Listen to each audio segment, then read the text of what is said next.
Kyle Shanahan has been here before against the same Kansas City Chiefs 5 years ago. And what happened in the fourth quarter? 5 minutes left, up 10 against the Chiefs. You decided to stop to run the football. He did the same thing a few years before as the offensive coordinator for the Atlanta Falcons against the New England Patriots. In the fourth quarter, as Atlanta was destroying the New England Patriots, they decided to stop playing defense, which I don't blame Kyle Shanahan, and they stopped actually running the ball, which has been their strength all season long. If you look at the Falcons' offense that year, they were the best running team in the NFL. If you look at the 49ers offense, the year that they played the Chiefs in the Super Bowl, their running game, the number one in the NFL. And now, the best running back in the NFL, Christian McCaffrey. So what are we expecting Kyle Shanahan to do in a big, important part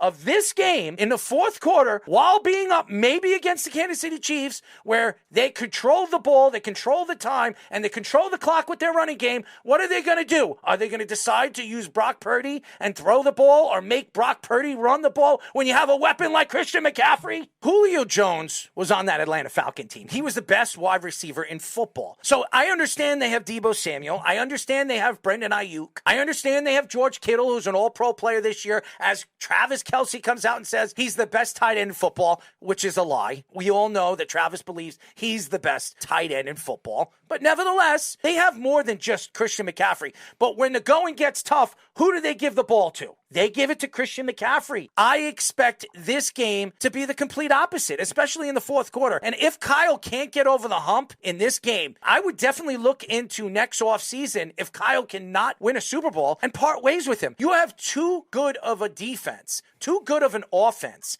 to not get into the Super Bowl and win a game where I believe you're better than the team that you're playing. Even when Kansas City beat them with 5 minutes left, Patrick Mahomes takes the ball down twice and wins the game and knocks them off. He scores 14 points in less than 4 minutes. Even in that game, who was the better team? That was the 49ers. I wouldn't fire him this offseason because there really is nothing available. I don't think I see Bill Belichick taking this job. Maybe Vrabel, but I don't know if you want to bring in a defensive guy with this type of offense that you have right now. Maybe a Ben Johnson after next year. Right. Ben Johnson already said he's staying with the Lions for one more year. If he has another good season with the Lions, why wouldn't you look at Ben Johnson taking over for a team like this? Brendan Ayuk is a free agent in the offseason. By the way, made that unbelievable catch. Congratulations to New Heights Podcast. Over 1 million downloads on Apple Podcasts and Spotify. I think their show will definitely be picked up when Travis and Jason decide to seal the deal and hang up those cleats. But I don't think it's going to be this offseason. I believe Jason is going to be back, and I believe Travis is going to play at least another season. But I'm not going to throw Patrick Mahomes or Travis Kelce under the bus saying that they embrace the booze.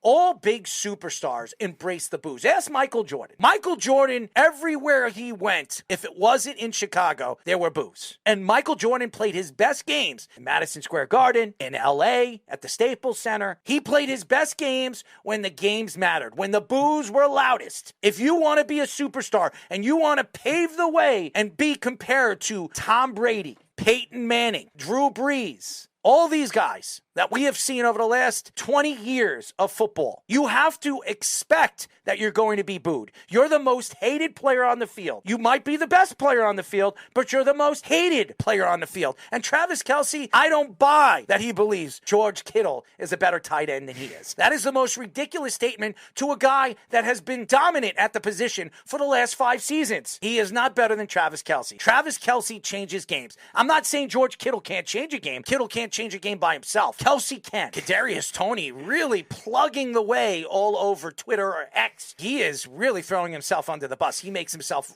really look bad. I respect that Kadarius Toney is trying to stick up for himself and trying to protect his rights and his background of what he has said over the last couple of weeks on the injury situation and really what the Giant fans are doing to him. They did this to Eli Apple. The Giant fans have done this many, many times to ex-New York Giants. They even did it to Odell Beckham for a little bit, but not as bad because Odell Beckham at one point was one of those favorites. Nobody loves Kadarius Toney. I don't want to hear he's a human joystick. What has he humanly joysticked in the NFL? Nothing.